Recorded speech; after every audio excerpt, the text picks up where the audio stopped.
안녕하세요. 미국 주식의 사랑 미주달입니다. 어제 소비자 물가 지수가 발표가 됐습니다. 여전히 인플레는 뜨겁고 오랫동안 높은 수준으로 유지할 확률이 크죠. 특히나 근원 물가 지수를 보시면 0.6%가 늘었고요. 예측치보다 2배가 늘었고 전달에 비해서도 확실히 는 모습을 보여주고 있죠. 그래서 이 소비자 물가는 제가 뒤에서 자세하게 설명을 드리겠지만 이제 우리는 경우의 수를 둬야 될 것 같습니다. 결국 인플레는 피크아웃이 될 것입니다.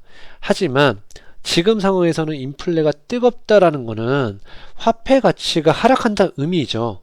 그럼 우리는 어디에 투자를 해야 될까요? 당연히 미국 지수에 분할로 매수도 해야겠죠. 근데 그것보다도 최악의 상황도 고려를 하셔야 됩니다.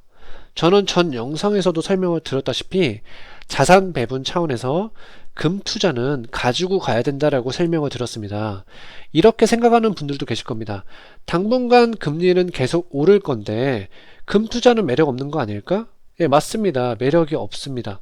그러나 중앙은행이 매파적으로 금리를 인상할 것이 뻔하고 그럼 얕은 침체가 올 수밖에 없다라고 저는 생각합니다. 더욱이 지금은 인플레 상황이고 앞에서도 설명을 드렸지만 인플레는 다른 말로는 화폐 가치가 하락한다는 의미이기 때문에 실물화폐인 금의 자산 배분을 어느 정도는 고려해야 된다라고 생각이 들고요. 그럼 다시 돌아와서 소비자 물가 지수에 대해서 자세하게 설명을 들어볼게요. 소비자 물가에서 쉘터가 너무 많이 올랐죠. 0.7%가 올랐습니다. 주거비는 소비자 물가에서 30% 정도 차지하고 그리고 근원 물가 지수에서는 40% 정도 차지하고 있기 때문에 무시할 수 없는 수치라고 설명을 드렸습니다. 결국 쉘터는 금리 인상을 매파적으로 가져갈수록 내려올 수밖에 없는 수치죠. 그러나 이 주거비가 느리게 내려오는 것이 문제죠. 클리브랜드 물가 지수를 보여드리겠습니다. 클리브랜드 물가 지표에 대해서 다시 한번 설명을 드리자면 그 어느 방향에서든 가장 큰 이상값을 제외하고 평균을 취하는 중앙값입니다. 그러니까 다시 말해서 중앙값 물가 지표는 물가 상승률을 일렬로 세운 뒤에 가중치를 감안해서 가장 중앙에 있는 것을 골라서 그것의 변화를 보는 거죠. 당연히 변동성이 큰 에너지, 렌트비 같은 수치는 제외된 물가 지표입니다. 이번에 제이슨 퍼먼도 비슷한 얘기를 해주고 있어요. 근데 이 지표를 보면 계속 올라가고 있죠. 결국 지금 인플레는 쉽게 내려오는 것이 힘들어 보이고 당분간 중앙은행의 매파적인 행보가 이어지겠죠.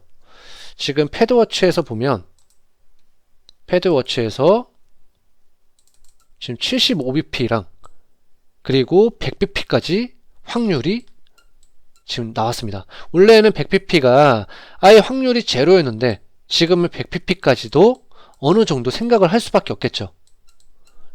그만큼 중앙은행은 비용이 들더라도 이 인플레를 잡고 가야 된다라고 여러 번 강조해서 설명을 했죠.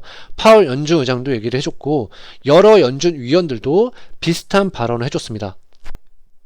그럼 앞으로 주가의 변동성은 클 수밖에 없습니다.